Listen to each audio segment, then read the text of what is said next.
আসসালামু আলাইকুম এভরিওয়ান। তো আপনাদের মাঝে বাঁধনহারা স্বামী গল্পে ১১ নম্বর পার্ট নিয়ে চলে আসলাম। তো বেশি কথা না করে চলুন গল্প শুরু করা যাক। ফকফকে পরিষ্কার আকাশ জুড়ে আজ কাঠ ফাটা রোদের তেজ। বাহিরে বের হলেই সেই রোদের প্রখর খুব সহজেই মানুষকে আষ্টেপৃষ্ঠে জড়িয়ে নিচ্ছে। সূর্য যেন আগুনের উত্তাপ লাফার ন্যায় ছড়িয়ে পড়েছে ধরণী জুড়ে। তেমনি রোদের তাপে পড়ছে মৃধার মনও। তার কি তাজধীরকে বলা উচিত সে গ্রামে যাবে? ওর অবচেতন মন বলছে তাজধীর কখনো তাকে যেতে দেবে না। মনির অযাচিত চিন্তাভাবনাগুলো ভাবতে ভাবতে কখন যে ভার্সিটিতে চলে এসেছে টেরও পায়নি। মৃধার পরনে ল্যাভেন্ডার রং আর চিকন কারির কারুকাজ করা কুর্তি। লিয়া যে ওর পাশে হাঁটছে, অনেকবার ডেকেছে ওকে, কিন্তু মৃধার কোনো হদিশও ছিল না সেদিকে। করিডোরে শিক্ষার্থীদের উপচে পড়া ভিড়, তার মাঝে হাঁটার সময় কিয়ানা ওর সামনে পড়ল। মৃধা আর চোখে খুঁটিয়ে তাকালো কিয়ানার নিষ্পাপ মুখখানার দিকে। ফর্সা গালে আজও ৫টা আঙুলের দাগ বসে আছে। ঈর্ষায় মুখ বিবর বিকৃত হল ওর। অগ্নিগলিত লাভা হিড়হিড় করে ছড়িয়ে পড়ল ওর শিরা উপশিরায়। ক্ষেপে উঠল সে। কেন তাজধীরের হাতের চাপ অন্য মেয়ের গালে এভাবে বসে থাকবে? তার তো ইচ্ছে করছে এই মেয়ের গালে তার কাটা গিয়ে ঘষে এই চাপটা তুলতে, কিন্তু এই মুহূর্তে সেটি সম্ভব না। সে তৎক্ষণাৎ কিয়ানাকে ব্যঙ্গ করে প্রশ্ন করল, আরে তোমার গালে এটা কিসের দাগ বোন? ওটা তো আগে দেখিনি, এটা কিভাবে হলো? এটা তাজধীর জানের চুমুর কারণে এমন হয়েছে। কেন, তোমার সমস্যা? What's your problem? Who are you to tell me all this? You've got a lot of nerve. মৃধার রেগে মেগে অগ্নিদৃষ্টি নিক্ষেপ করে হনহনিয়ে চলে যায়। কি বেয়াদব মেয়ে, এত বড় একটা চর খেলো, তারপরও তাজধীরের নাম মুখে নিচ্ছে। ওর সাথে কথা বলে মৃধার মুখটাই নষ্ট হলো মনে হলো। কাঁধ থেকে ব্যাগ রেখে বায়োলজি বইটা নিয়ে ক্লাসরুম থেকে বেরিয়ে যায় মৃধা। আজকে ওর ভার্সিটিতে আসার একমাত্র কারণ তাজধীরকে দেখা। একবার দেখা হলেই ভার্সিটি থেকে চলে যাবে ও। যেই ভাবা সেই কাজ, গন্তব্য ওর কেমিস্ট্রি ল্যাব। ওখানে গেলে নিশ্চয়ই তাজধীরের দেখা পাবে ও। কেমিস্ট্রি ল্যাবের দিকে অন্য শিক্ষার্থীদের দেখা পাওয়া দায়। তাজধীর ভার্সিটিতে জয়েন করার পরপরই প্রতি ক্লাসে ওয়ার্নিং দিয়ে রেখেছে যাতে প্রয়োজন ছাড়া এই দিকে না আসে। মৃধাও সে কথা শুনেছে সবার মুখে, তবে সে ইচ্ছে করেই বায়োলজি বইটা সাথে নিয়ে এসেছে। কেমিস্ট্রি সাবজেক্ট করায় বলে কি বায়োলজি পড়াবে না? ওটা হতেই পারে না। মৃধা দরজার কাছে দাঁড়িয়ে ভেতরের দিকটা উকি দিল। তাজধীর ল্যাবের ভেতরেই রয়েছে। দেখা গেল খুব মনোযোগ সহকারে ওয়ার্ক টেবিলে ম্যাকবুকে কি একটা কাজ করছে। পরনে তোমাটে রঙা ফর্মাল ড্রেস আপ, চুলগুলো একপাশে সেট করে রাখা। মৃধা কিছুক্ষণ তাকিয়ে থেকে দরজায় একটা টোকা দিয়ে নিজের উপস্থিতি জানান দিল। তবে তাজধীর তৎক্ষণাৎ মুখ তুলে দেখল না ওকে, তবে নিচের দিকে তাকিয়েই বলল, আসো। মৃধা চমকালো, না তাকিয়ে বুঝল কিভাবে? তবে পরমুহূর্তেই মৃধা ধীর পায়ে ভেতরে প্রবেশ করল। তাজধীরের মুখোমুখি একটা চেয়ার টেনে বসে নিজের হাতের বইটা টেবিলের ওপর রাখল। তাজধীর হঠাৎ ম্যাকবুক বন্ধ করে দিল, তারপর গটগট পায়ে হেঁটে গিয়ে দরজা বন্ধ করে দিয়ে আসলো। দরজা বন্ধ করাই মৃধা পেছনে ঘুরে দেখল তাজধীরকে। পুরো ল্যাব জুড়ে শুধু সফেদ রঙা সিলিং ফ্যানের ভনভন শব্দ, কিছুটা তীক্ষ্ণ শোনাচ্ছে সেই আওয়াজটা। তাজধীর দরজা বন্ধ করে পুনরায় চেয়ার টেনে বসল। তাজধীর কিছু না বলে টেবিলে রাখা মৃধার আনা বইটা হাতে নিয়ে নড়াচড়া করল। তখন আচমকাই মৃধা বলল, ওটা রাখেন, পড়ানো লাগব না। তাজধীর ভ্রু উচালো সে কথায়। মৃধার কথায় পাল্টা প্রশ্ন করল, কেন, পড়া শিখবে না? তাজধীরের কণ্ঠটা হঠাৎ অন্যরকম শোনালো। তবে মৃধা সেসব তোয়াক্কা না করে বলল, পড়তে আসিনি। তাহলে কি করতে এসেছ? চুমু খেতে? তাজধীর সবসময় এহেন এহেন কথাগুলো বলে মৃধার মুখ লাল হয়ে ওঠে। সে ভাবে কি আর লোকটা ভেবে নেয় কি? মৃধা বিস্মিত হয়ে বলল, অমন কিছু না। আপনি না বললেন ভার্সিটিতে আসতে? তাজধীর আচমকাই উঠে গেল নিজের চেয়ার থেকে। অতঃপর মৃধার চেয়ারের পেছনে গিয়ে নিচু হয়ে ওর ঘাড়ে দুহাত রাখল। মৃধা কেঁপে উঠল সেই স্পর্শে।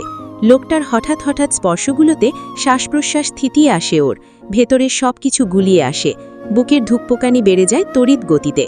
তাজধীর সবে গিয়ে পেছন থেকে মৃধার গলায় পেঁচানো ওড়নাটা একপাশে সরিয়ে মুখ ডুবিয়ে দিল ওর গলার খাজে। চোখ বন্ধ করে শুষে নিতে লাগল মৃধার ঘর্মাক্ত হয়ে চিকচিক করা কোমল গলার খাঁজ। শুধু ওখানেই ক্ষান্ত হল না, ওর চোখ আটকে আছে মৃধার গোলাপি ফাঁক হওয়া নরম অধর জোড়ার ওপর। মানুষ একবার কোনো কিছু সহজে পেয়ে গেলে সেটা বারবার পেতে চায়। তাজধীরও তার ঊর্ধ্বে নয়। ও এই মুহূর্তে মৃধার ঠোঁটের দখলদারি চায়, পরম নেশায় ডুবে যেতে চায় মৃধার অধর জোড়ায়। গলা থেকে মুখ উঠিয়ে ঠোঁটের দিকে এগোচ্ছিল। তবে তাজধীরের অত গভীর আলিঙ্গন খুব বেশিক্ষণ সহ্য করতে পারল না মৃধা। লজ্জায় দুঃসহ হয়ে তড়িৎ গতিতে উঠে দাঁড়ালো। কি হলো, উঠলে কেন? ঠিকমতো আদর করতে দেবে না? বাধা দিতেই হবে তোমার? মৃধা যেন নিজেই দ্বিধান্বিত হয়ে গেল। তার আসলে পড়ানো লাগবে না কথাটা বলা উচিত হয়নি। সে আতঙ্কিত কণ্ঠে বলল, না পড়তে এসেছি আমি। সেটা আগে বলতে তো পারতে। তাজধীর ফিচেল হেসে নিজের চেয়ারে গিয়ে বায়োলজি বইটা খুলে মৃধার লজ্জায় মিশ্রিত মুখপানে তাকালো। জেনে বুঝে কি এই বইটা আনলো মেয়েটা? ও বই খুলে জেনেটিক্স অধ্যায়টা সামনে ধরল। মৃধার নেত্রযুগল বড় বড় হয়ে এলো। আর অধ্যায় পেল না লোকটা। এসব লেখাগুলোর অধ্যায় আনতে হলো? মৃধা কাচুমাচু হয়ে বলল, এসব পড়ব না আমি, অন্য কিছু পড়ান। তুমি এসব পড়লে তাড়াতাড়ি বাচ্চার বাবা মা হয়ে যাব আমরা। মানে?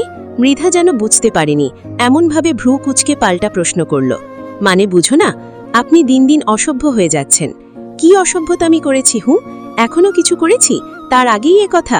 অসভ্য তো তোমার জন্য হয়েছি, তবে এখনো অসভ্যতামির কি দেখলে তুমি? অসভ্য কাজ করার আগেই অসভ্য বলে খোটা দিচ্ছ। অসভ্যতামি করলে তখন নিজেকে সামলাতে পারবে তো? Teaching me to be rude and then calling me rude are you? Mridha তেতে গিয়ে বলল, আমার আশায় ভুল হয়েছে আপনার কাছে। এটা বলে তাজধীরকে কিছু বলার ফুরসাদ দিল না ও। দরজার কাছে গিয়েই বাদে বিপত্তি। কি ডেঞ্জারাস লোক! সে যদি বের হয়ে যায় এজন্য আগে থেকেই দরজা লাগিয়ে রেখেছে। মৃধা তাজধীরের দিকে কিরে তাকালো ফের। ও মৃধার দিকে চেয়ে আছে। হঠাৎ উঠে এগোলো মৃধার দিকে, আর মৃধা দরজা খোলার পায়রাটা করছে। ইতিমধ্যেই তাজধীর অনেকটা সন্নিকটে চলে এসেছে। মৃধা তাজধীরকে পাশ কাটিয়ে চেয়ার একটা দরজার সামনে আনলো। তাজধীর ওর কর্মকাণ্ডগুলো দেখছে অত্যন্ত মনোযোগ দিয়ে। মৃধা তাজধীরের দিকে না তাকিয়ে চেয়ারে উঠে দাঁড়ালো। চেয়ারে উঠে দরজা খেলল ঠিকই, কিন্তু তারপরই রকিং চেয়ার হওয়ায় নামার সময় পড়ে গেল ও। তৎক্ষণাৎ তাজধীর ওকে নিজের বাহুবন্ধনে দুহাত দ্বারা ধরে ফেলল। মৃধা ভয়ে নেত্রযুগল বন্ধ করে ফেলল। আজকে যদি পড়ে যেতে নিশ্চিত মাথা ফেটে যেত। পড়ে যেতে যেতে বেঁচে গেল, কিন্তু আচমকাই ওর নাসারন্ধ্র ভেদ করে তাজধীরের সে চেনা প্রিয় তীব্র পারফিউমের ঘ্রাণ আর আভিজাত্য মৃধার স্নায়ু অবশ করে দিল। তবে পরমুহূর্তেই নিজের হাতে তরল কিছু স্পর্শ পেতে চমকে উঠল।